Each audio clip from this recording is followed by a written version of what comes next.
우리 옆 사람하고 당신은 사랑받는 주님의 자녀입니다. 이렇게 인사 한번 나누겠습니다.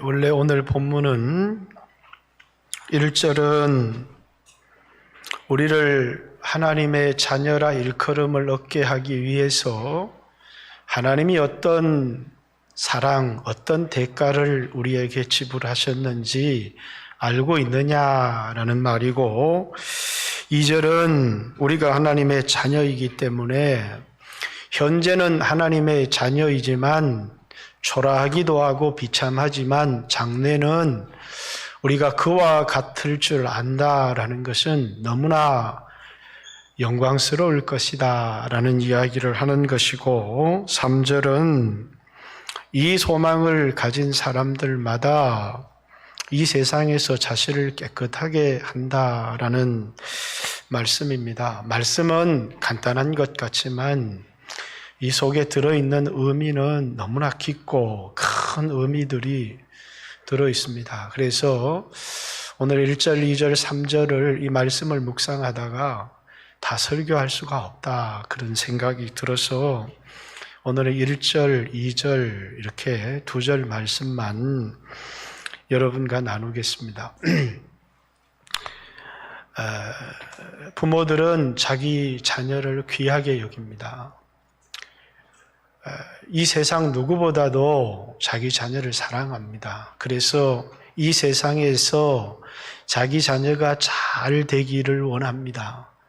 내가 내 자녀를 사랑하고 귀하게 여기는 만큼 세상도 내 자녀를 사랑하고 귀히 여김을 받을 수 있도록, 그래서 세상에서 존경을 받는 인물이 되고 성공하는 인물이 되기를 원합니다. 또 그렇게 되어서 자기도 자기 자신을 소중히 여기고 사랑하는 사람이 되어지기를 원하는데, 그만 자녀를 키우다 보면 자녀들이 다 머리가 좋은 것이 아니고 자녀들이 다 세상에서 성공하는 것이 아니다 보니까 세상에서 때때로는 귀중히 여김을 받지도 못하고 또 세상에서 성공하지도 못하고, 그러면 부모에게는 너무나도 소중하고 부모에게는 너무나도 귀한 자식이지만 세상에서부터 이제 천대를 받고 멸시를 받고 모욕을 당하고 무시를 받는 것을 보면 부모의 마음은 무너집니다. 그러나 자기 자신이 비록 세상으로부터 멸시와 천대와 모욕과 어려움을 당해도 내 부모에게 내가 얼마나 소중한 사람인지, 부모가 어떤 수고로 어떤 희생으로 나를 길렀는지, 내가 얼마나 소중한 사람인지 자기를 사랑하고 자기를 존중히 여기고 자기를 소중히 여기며 살아가면 비록 이 사람이 세상에서 잠시 천대를 받고 수모를 당하고 모욕을 받고 이러지만 자기가 자기 자신을 사랑하고 귀히 여기고 소중히 여기면 그 사람은 반드시 소중히 여김을 받는 사람으로 변화가 되게 돼 있습니다. 근데 이제 부모가 그렇게 귀하게 소중하게 키웠지만 세상에서 멸시를, 수모를, 천대를 당하다 보니까 나는 별로 가치 없는 사람인 모양이다 이렇게 생각을 해서 그만 자기 자신도 자기 인생을 너무나 가치 없고 또 헛된 인생이라고 생각하고 자기 자신을 가볍게 이 세상을 살아갈 때, 가치 없게 이 세상을 살아갈 때 그것을 보는 부모는 뭡니까? 마음이 무너집니다. 왜? 그 자녀는 결코 가치가 없는 자녀가 아니거든요. 부모는 이 세상에 그 누구와도 비교할 수 없는 소중하고 사랑하는 자녀인데 이 세상으로부터 멸시와 천대를 당한다고 그만 자기 자신이 부모로부터 어떤 사랑을 받고 자랐는지를 잊어버리고 자기 자신을 천대하고 학대하고 소홀히 여기고 값없이 인생을 살아가는 것을 볼 때 부모의 마음은 너무나 아프죠. 그래서 저는 우리 교회 청년들이나 학생들을 보면 그가 세상으로부터 어떤 평가를 받든 또 교회 안에서 어떤 위치를 가지고 있든 그렇게 얘기합니다. 값비싸게 살아라. 헤프게 살지 말고 비싸게 살아라. 이렇게 얘기를 합니다.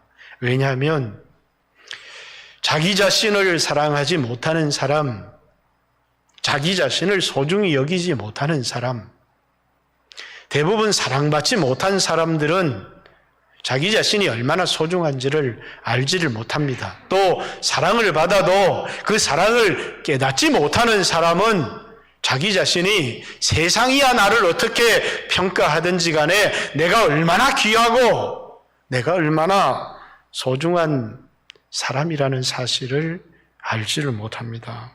1절에 보라, 아버지께서 어떠한 사랑을 우리에게 베푸사 하나님의 자녀라 일컬음을 받게 하셨는가. 이 말은 이제 목적 구절로 되어 있는데 하나님께서 우리로 하나님의 자녀라 일컬음을 받게 하기 위해서 우리를 위해서 어떤 대가를 지불하시고 사랑하셨는가 라는 것을 우리에게 질문하고 있는 것이죠. 우리를 향해서 하나님의 자녀다 이렇게 얘기를 합니다. 흠정흠에는 하나님의 아들이다 이렇게 번역하기도 했습니다. 하나님의 자녀, 하나님의 아들 비슷한 번역이지만 의미는 좀 다릅니다. 성경에서 하나님의 자녀라고 번역한 곳마다 그 다음에는 하나님의 특성을 닮아서 하나님을 닮아가는 삶을 살아야 된다라는 이야기가 뒤에 나오고 하나님의 아들이다라고 번역한 곳마다 그 사람의 독특한 지위를 주님과의 독특한 관계를 그래서 예수님께서 침례를 받고 오실 때도 이는 내 사랑하는 아들이요 내 기뻐하는 자다 이렇게 얘기할 때 예수님이 아버지의 얼마나 독특하고 귀한 사람인가를 우리에게 보여주는 것입니다. 여기 오늘 우리를 향해서 하나님의 자녀다라고 할 때는 하나님의 속성을 닮은 것도 있지만 또한 우리가 얼마나 하나님과 특별한 관계를 가지고 있는 사람인가라는 것을 강조하려고 하는 것입니다. 여러분, 특별한 관계라고 하는 것. 돈으로 살 수 없는 관계. 이게 특별한 관계입니다. 제가 이식을 받으러 갔더니 그 이식하는 곳에 우리 집사람에게 물어요. 이제 부부 관계가 맞는지, 또 남편이 강요하지는 않았는지, 이런 것을 이렇게 물어요. 왜냐하면 장기는 사고 팔 수 있잖아요.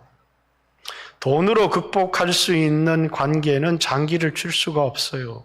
매매가 불가능하기 때문이죠.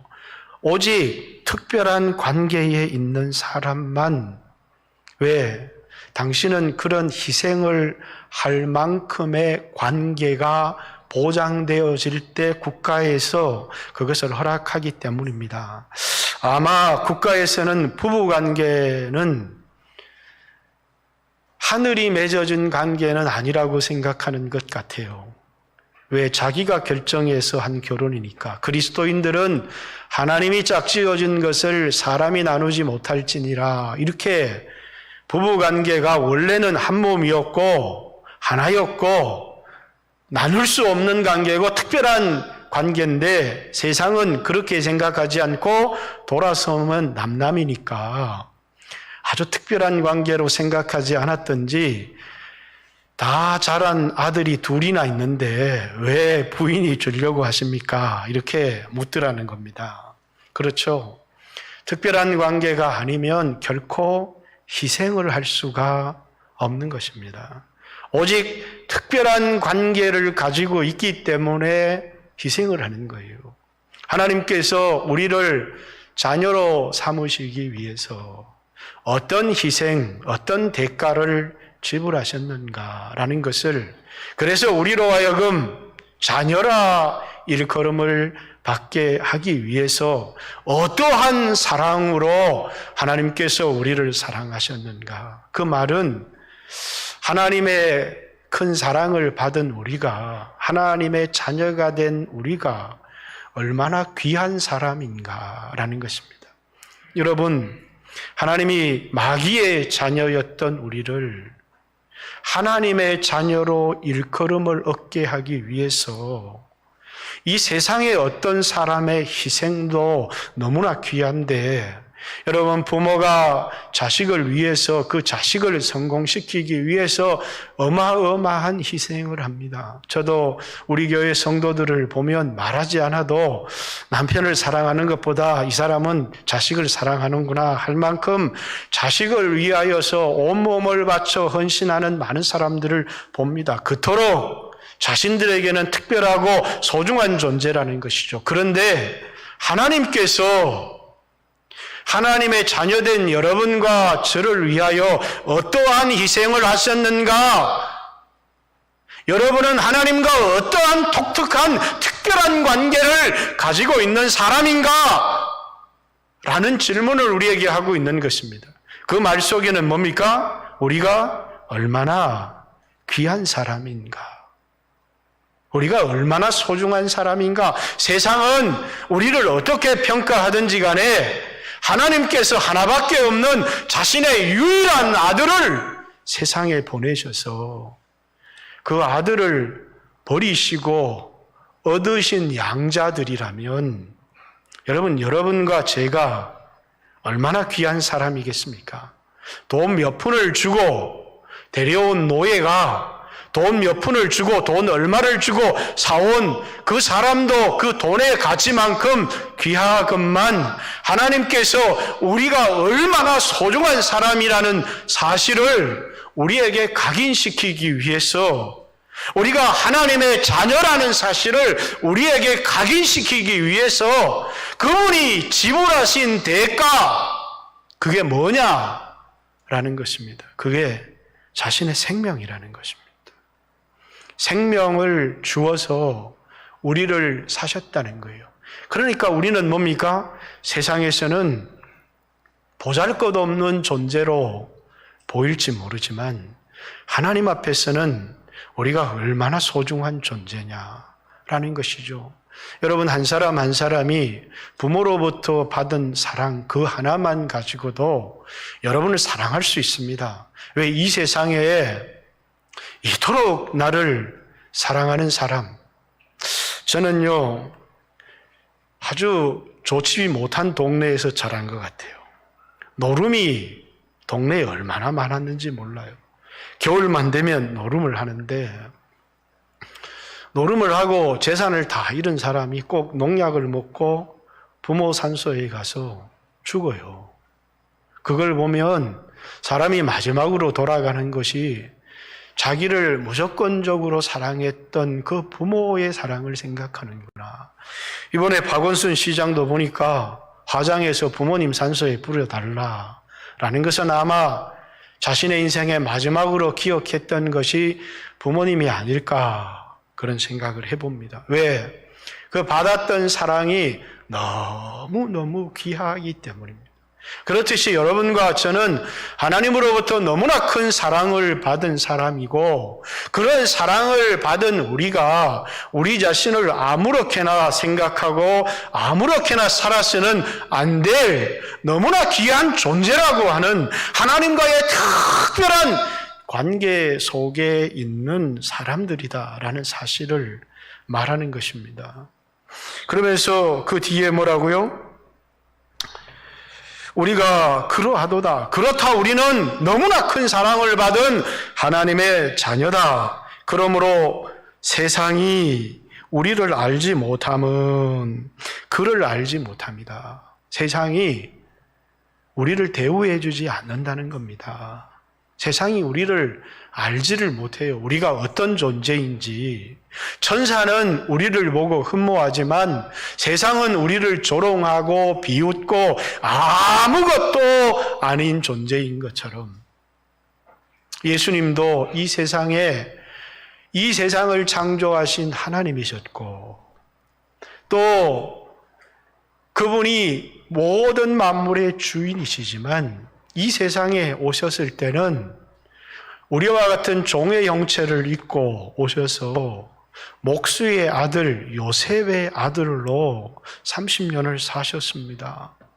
그분이 이제 공생애를 시작할 때 그분이 목수의 아들로 인생을 사신 것이 아니고 하나님의 아들로 자신의 인생을 살았다는 거예요. 저도 마찬가지입니다. 이 세상에 주님을 만나고 이 세상을 살아갈 때 내가 누구누구의 아들, 이 세상의 가난한 부모의 아들, 이런 인생으로 살아갈 수도 있지만 오늘 여러분과 제가 예수님의 핏값을 주고 구원을 얻은 사람이라면 세상은 나를 어떻게 본다고 할지라도 나는 내 자신을 귀히 여겨야 된다는 거예요. 내 자신이 얼마나 존귀한 존재고 내가 하나님의 자녀가 되게 하기 위해서 하나님께서 어떤 값을 지불하고 사셨는지, 그래서 세상은 우리를 알아주지 않습니다. 그러나 그만 세상의 평가, 너는 100만 원짜리, 너는 1000만 원짜리, 너는 1억짜리, 연봉을 따라서 우리의 인생의 가치를 평가하는 그 가치에 내가 그만 받아들여서 나는 100만 원짜리다, 나는 1000만 원짜리다, 이렇게 자신의 인생을 계산해서는 안 되고 하나님께서, 아니 내 부모가 나를 기르기 위해서 얼마나 큰 대가를 지불했는지를 생각을 해야 내가 얼마나 소중한 사람이고 내가 어떻게 살아야 되고 함부로 살아서는 안 된다는 사실을 알게 되어져 있죠. 우리가 하나님의 자녀라면 우리 자신을 소중히 여겨야 되고 하나님의 자녀답게 살아야 되지 않겠습니까? 어떤 사람들은 예수님께서 모든 인류를 위해서 피를 흘리셨다, 이렇게 주장하시는 신학자들이 있습니다. 나는 그렇게 생각하지 않습니다.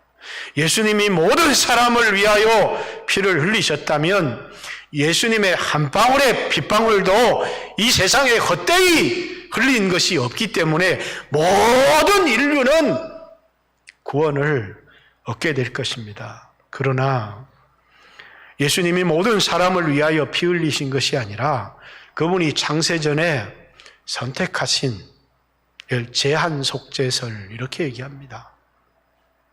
저 세상에 믿지 않는 사람들을 위하여 피 흘리신 것이 아니고 여러분과 저를 위하여 흘리신 피라는 사실입니다. 그렇기 때문에 우리는 세상과는 전혀 다른 사람이라는 사실을 잊어서는 안 됩니다. 우리는 하나님의 자녀다라는 사실입니다. 여러분이 하나님의 자녀라고 하는 확신이 있습니까? 여러분이 하나님의 자녀라고 하는 증거가 분명히 있습니까? 많은 사람들이 내가 그만 가난하면 절망하고, 또 내가 하나님의 자녀가, 어느 날은 기분 좋은 날은 내가 하나님의 자녀 같고 어느 날 기분 안 좋은 날은 내가 구원을 못 얻은 하나님의 자녀 같지 않고, 기분을 따라서 어느 날 내가 죄를 지으면 그만 마귀 새끼 같고, 어느 날 내가 좀 거룩하게 살아가면 하나님의 자녀 같고, 그 느낌일 뿐이라는 것입니다. 하나님께서 우리를 위해서 하나님의 계획대로 우리가 연약하고 넘어지고 실패하는 것과 아무런 상관이 없이 그분의 뜻대로 우리를 낳았고, 그렇기 때문에 내가 때때로 넘어지고 실패할 때도 변함없는 하나님의 자녀고, 예수를 믿어서 그 피로 속죄함을 받은 사람이라면 여러분과 제가 하나님의 자녀라고 하는 것에 의심이 없어야 합니다. 만약에 이 말씀을 듣고도 내가 하나님의 자녀다라고 하는 것에 의심이 있다면 이 세 가지, 제가 제시하는 이 세 가지 중에 여러분이 하나만 특성이 있어도 여러분들은 구원받은 하나님의 자녀입니다. 첫 번째, 여러분 안에 갈라디아서 2장 20절에 보면 내가 이제 사는 것은 내가 그리스도와 함께 십자가에 못 박혔나니 그런즉 이제는 내가 사는 것이 아니요 내 안에 그리스도께서 사신 것이다. 구원을 얻은 사람은 내 안에 또 다른 생명이 있다는 사실을 느끼게 되어져 있습니다. 내 안에 또 다른 한 분이 계시다는 것을 느끼게 되어져 있습니다. 이게 구원을 얻은 사람의 특징입니다. 또 하나는 내가 철저한 죄인이라는 사실을 깨달은 사람. 자연인은 남의 죄는 보고 지적할 수 있습니다. 그래서 너무너무 자기는 의롭습니다. 남의 죄를 지적하지만 자기가 얼마나 큰 죄인인지는 보지를 못합니다. 그래서 늘 자기가 의로운 줄 알고 살아가지만 자신이 얼마나 흉악한 죄인의 개수라는 사실을 알지를 못하고 또 내가 한 번, 두 번 실수를 했어도 내가 마음만 먹으면 얼마든지 의롭게 살 수 있어. 이렇게 생각하는 사람들은 다 구원받지 못한 자연인입니다. 예수 믿고 구원을 얻은 사람들마다 철저하게 자기 자신에 대하여 깨닫는 것이 있습니다. 그게 죄성입니다. 나는 누구를 정죄할 수 없는, 누구를 비판할 수 없는 흉악한 죄인이고 뿐만 아니라 의롭게 살고 싶어도 내 안에 선한 것이 하나도 없기 때문에 의롭게 살 능력이 나에게 하나도 없다는 것은 성령의 비치심이나 성령의 깨닫게 하심이 아니면 결코 알 수가 없는 것입니다. 그래서 여러분이 얼마나 흉악한 죄인인지를 깨닫게 되고 또 어떤 다른 사람이 여러분에게 죄를 지을 때 용서받은 나를 생각하며 용서할 수 있는 마음이 있다면 그건 여러분이 구원을 받은 사람이라고 하는, 여러분이 하나님의 자녀라고 하는 중요한 특징입니다. 또 하나는 자연인 안에는 자신의 욕망대로, 자신의 뜻대로, 자신의 길을 가고자 하는 열망이 많지만 거듭난 사람에게는 자연인과 똑같은 열망이 있어도 또 다른 열망이 있습니다. 내가 이렇게 살면 안 되지. 그러면서 하나님의 뜻대로 살고자 하는, 때때로는 잘 되지 않고 넘어지고 실패할지라도 예수 믿고 구원을 얻은 하나님의 자녀 안에는 하나님의 소원대로 살아드리고 싶은 그런 열망이 우리 안에 있습니다. 그래서 빌립보서 2장 13절의 말씀에도 뭡니까? 우리 안에 소원을 두고 행하시는 일은 하나님이시니 그분은 우리 안에 소원을 두고 행하시는 분이시다. 그 말입니다. 내 안에 자연인의 소망이 아닌 하나님의 뜻대로 하나님이 기뻐하시는 삶을 살고 싶다라고 하는 소망이 나에게 조금만 있어도 그 사람은 구원을 얻은 하나님의 자녀다라는 사실입니다. 이것은 결코 자연인이 가질 수 없는 내 안에 또 다른 생명이 있다는 것, 내가 철저한 죄인이고 내 스스로의 힘으로 의롭게 될 수 없는 사람이라는 것, 내가 하나님 뜻대로 살고 싶다는 것은 자연인이 결코 가질 수 없는 오직 거듭난 사람만이 가질 수 있는 특징이기 때문에 여러분 중에 이 세 가지 중에 하나만 특징을 가지고 있어도 여러분들은 구원을 얻은 하나님의 자녀다.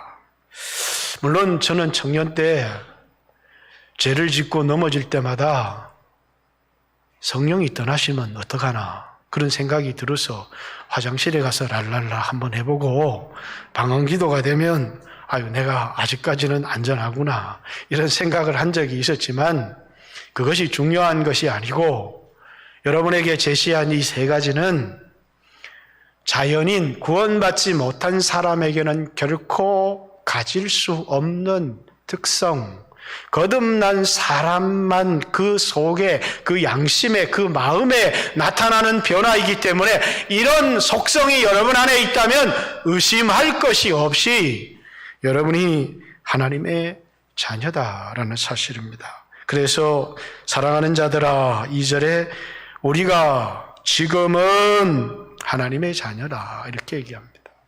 자, 지금 비록 이 세상에서 이 썩을 몸을 입고 살아갈 우리는 지금 멸시를 받고 천대를 받고 세상에서 만물의 찢기 같지만, 그러나 장래는 우리가 어떻게 될 사람이냐. 여러분, 이 세상을 한번 보십시오. 얼마나 부자도 많고 똑똑한 사람도 많고 실력 있는 사람도 많고 잘난 사람도 많고 외모가 아름답고 또 건강미가 넘치는 사람들이 많은지 모릅니다. 우리는 잘나지도 못했고 똑똑하지도 못했고 가진 것도 없고 건강도 없고 그럴지 모르겠습니다. 그러나 지금은 우리가 하나님의 자녀나 장래는 우리가 예수님과 같을 줄 안다라는 말씀은, 예수님이 이 세상에 사실 때 목수셨습니다. 사람들에게 멸시를 받으셨습니다. 천대를 받으셨습니다. 그러나 그분은 하나님이셨습니다. 하나님이 육체를 입고 이 세상에 오신 하나님의 아들이셨습니다. 그래서 이 땅은 육체를 입고 전대를 받고 여러분과 저의 죄 때문에 멸시를 받고 수모를 당하고 채찍에 맞고 모욕을 받으시고 침뱉음을 당하셨지만, 그러나 부활하시니까 이 세상에 수치스럽던 모습들은 다 사라지고 그분은 하나님의 아들 영광의 자리에 복귀하신 것처럼 여러분과 저도 이 세상을 살아갈 때는 그럴 수 있습니다. 가난할 수 있고 부족할 수 있고 그렇지만 이런 내 모습을 보고 불평을 하고 한탄을 하고 원망을 하고 좌절을 하고 이것이 나인 것처럼 생각해서는 안 된다는 거예요. 내가 누굽니까? 하나님의 자녀입니다. 지금은 멸시를 받는 몸이요, 전대를 받는 몸이요, 병든 몸이요, 모욕을 당하고 가난하고 세상의 만물의 찢기처럼 짓밟히고 약할지 모르지만 예수 그리스도께서, 아니 하나님께서 자신의 목숨을 던져서 건지고 구원한 하나님의 자녀라는 것입니다. 이 세상을 살아갈 때 내가 누구인지를 알고 살아가라는 것입니다. 그리스도인들이 그만 너무 세상의 핍박을 받고 어려움 속에 그만 환경의 좌우가 되어서 현실을 보고 환경을 보고 좌절하고 낭망하고 그리고 자기 자신을 보고 비참하게 생각을 하고, 예수님도 이 세상에 그렇게 사셨지만 장래는요, 이 땅은 육신의 때는 잠깐일 뿐입니다. 주님은 이 육신의 때에 우리를 두시고 이 육신의 때를 통해서 우리가 하나님을 닮아가는 사람이 되게 하기 위한 기간으로 우리에게 이 세상에 남겨두신 것이지 영원히 이 땅에서 이런 처지, 이런 형편으로 살아가라는 것이 아닙니다. 자, 장래입니다.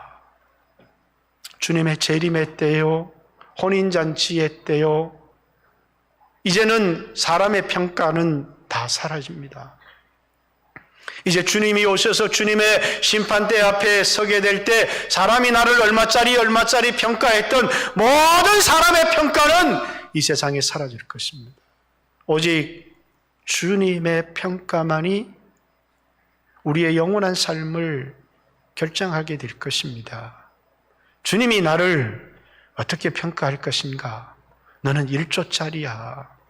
너는 물질로 바꿀 수 없는 소중한 존재야. 그때서야 우리는 진정한 우리의 영광이 나타나게 될 것이라는 것입니다. 이것이 예수 믿는 사람이 가지고 있는 소망입니다.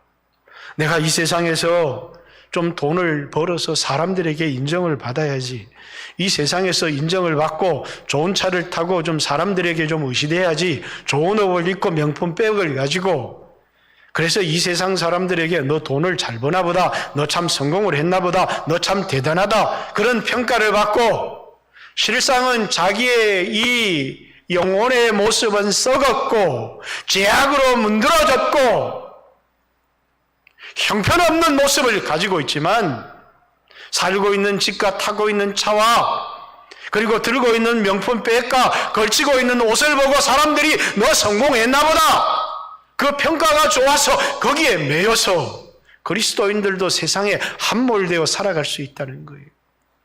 여러분, 그리스도인은 겉모습을 보고 살아가는 사람들이 아닙니다.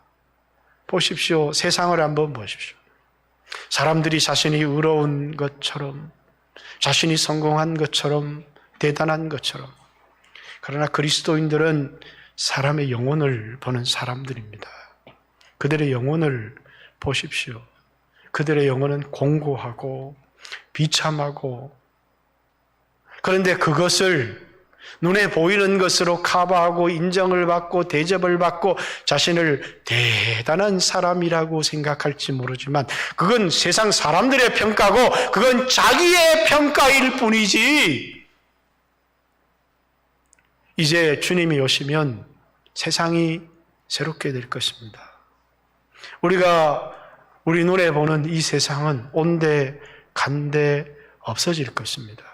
그래서 새 하늘과 새 땅이 시작될 것이고 영원한 나라가 시작되어질 것입니다. 그때는 이제는 이 세상으로부터 평가를 받았던, 뿐만 아니라 스스로 자기 자신을 높이 평가하고 대단하게 생각했던 모든 사람들은 우리 눈에 찾아볼 수 없을 만큼, 왜? 이제는 그들이 이 세상에 주님의 평가건 사람의 평가건 그들은 영원한 지옥의 형벌에서 고통을 당하게 될 것이기 때문입니다. 단지 그때는 주님의 평가만이 이 세상의 유일한 소중한 평가로 남는 것입니다. 그렇기 때문에 지금 사람들의 평가를 받고 사람들에게 멸시와 천대를 받고 있으면서 내가 이 세상의 사람의 평가를 받아들이고 내 자신은 형편없는 인간이야 이렇게 살아갈 것인지, 오늘 피값 주고 나를 사신, 나를 향해 너는 너무나 소중한 존재다 라고 말씀하시는 주님의 평가를 듣고 내가 나를 사랑할 줄 알고, 내가 나를 용서할 줄 알고 함부로 살아가지 않고 몸뚱아리를 함부로 굴리지 않고 살아가는 존귀한 삶을 살아갈 것인가. 그래서 사도 바울은, 그래서 사도 요한은 이 요한일서의 저자들에게 편지를 쓰면서, 그렇다 우리는 하나님의 자녀다. 그가 어떠한 사랑으로 우리를 사랑하셨는지, 세상이 우리를 알지 못한다. 우리의 가치를 알지 못한다. 왜? 그가 주님을 알지 못하기 때문에 우리가 어떤 사람인지, 우리가 얼마나 존귀한 사람인지 세상은 우리를 알지 못하나, 그러나 지금 우리는 하나님의 자녀다. 우리가 우리 자신을 누구인지 알지 못하면 그것보다 더 불행한 사람들이 이 세상에 어디에 있겠습니까? 사랑하는 성도 여러분, 여러분들이 오늘 어떤 옷을 걸치고 있든, 여러분들이 어떤 집에 살아가고 있든, 여러분의 IQ가 얼마든, 여러분이 가진 재산이 얼마든, 여러분의 외모가 어떠하든 여러분은 존귀한 사람입니다. 나는 하나님의 자녀입니다. 그렇기 때문에 내 자신을 소중히 여기고 값지게 살아가고, 이 세상을 살아갈 때 없어질 세상의 평가를 얻기 위해서 돈을 끌어모으고 높은 자리에 올라가려고 하고, 세상의 평가가 자신의 모든 것을 지배하는 삶이 아니라 주님의 평가, 주님의 형상을 닮아가는, 자기를 깨끗하게 하며 살아가는, 우리의 목적은 높은 자리가 아니고 많은 돈이 아닙니다. 하나님께서 우리를 부르신 것은 예지, 영원전부터 우리를 아셨고 또 우리를 정하신 하나님이 우리를 부르시고 하나님의 아들의 형상을 본받게 하기 위하여 우리를 의롭다 하시고, 의롭다 하신 우리를 영화롭게 하신 것, 모든 목적이 어디에 있다고요?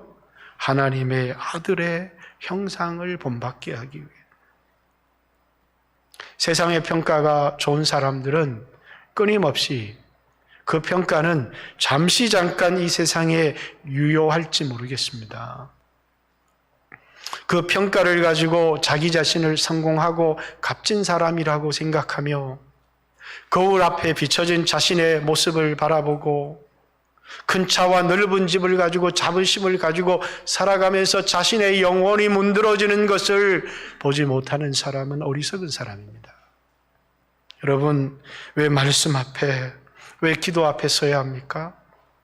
우리는 세상으로부터 어떤 인정을 받든지 간에 말씀 앞에, 기도 앞에 서면 주님의 평가, 그리고 자신의 영혼을 보고 애통하게 되어지게 되어 있고, 이 세상을 살아가면서 오직 하나의 목적, 주님의 뜻을 이루는 것 뿐만 아니라 예수 그리스도를 닮아가는 삶을 살아가려고 하는 사람들이 되어진다는 것입니다. 오늘 사랑하는 성도 여러분, 여러분을 사랑하십시오. 여러분을 귀하게 여기십시오. 오늘 여기 수없는 젊은이들도 있습니다. 세상으로부터 얼마나 열등의식을 가지고 좌절하고 낙심하고 외모 때문에, 학교의 성적 때문에, 가정의 형편 때문에. 그러나 그것은 주님의 평가가 아닙니다. 세상 사람들이 나를 조롱하고, 근데 나마저도 나를 그렇게 평가하고 아무렇게나 인생을 살아가 버린다면 아무런 소망이 없다는 것입니다. 여러분들이 하나님의 자녀라는 사실을 기억하고, 지금 우리는 하나님의 자녀다. 지금 하나님의 자녀인 것이 분명하지만 지금은 우리가 입고 있는 옷이 초라하고 비참하지만 예수님도 그러했다는 거예요. 이 땅에 육신을 입고 살아갈 때 몫으로 살아가셨고, 가난하게 살아가셨고, 줄이고 살아가셨고, 멸시와 천대를 받고 살아가셨지만 그분은 부활하셔서 영광스러운 존재가 된 것은 우리도 그와 같게 될 줄을 확신하는 것은 우리가 나중에 부활해서 그를 대면하여 볼 자들이기 때문이라는 사실이에요. 우리는 언젠가 그분의 얼굴을 대면하여 보게 될 것입니다.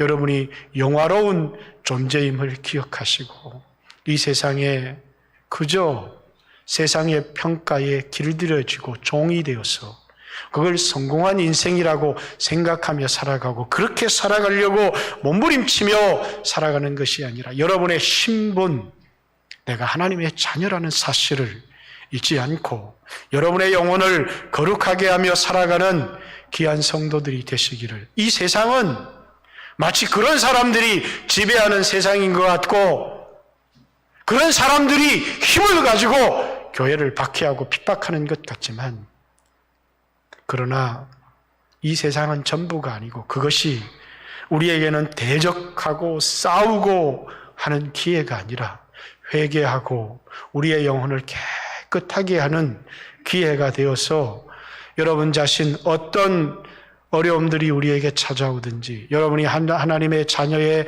신분임을 잊지 않고 여러분을 인생을 값지게 살아가는 귀한 성도들이 되시기를 주님의 이름으로 축복합니다. 같이 한번 하나님